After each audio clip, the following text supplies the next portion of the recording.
HIV থেকে বাঁচার জন্য আপনিও কি দুটো কন্ডোম ব্যবহার করেন? মনে করেন দুটো কন্ডোম ব্যবহার করলে আপনি এইচআইভি থেকে ডাবল প্রোটেকশন পাবেন, যেমন 1+1=2 হয়, ঠিক তেমনই। তাহলে থামুন, আর এই ভুল করবেন না।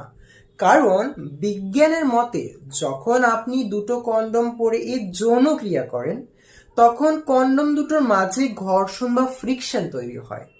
আর এই ঘর্ষণ বা ফ্রিকশনের ফলে আপনার কন্ডোম ফেটে যেতে পারে, যার ফলে এইচআইভি বা অন্যান্য যৌন রোগ বা অবাঞ্ছিত প্রেগনেন্সি হয়ে যেতে পারে।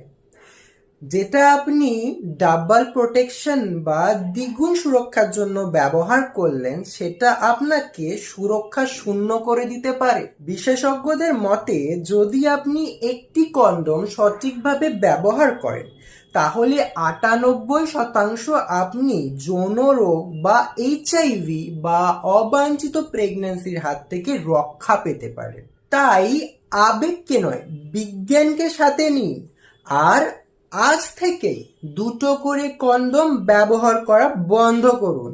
ভুল ধারণা শেয়ার না করে এই ভিডিওটি শেয়ার করুন।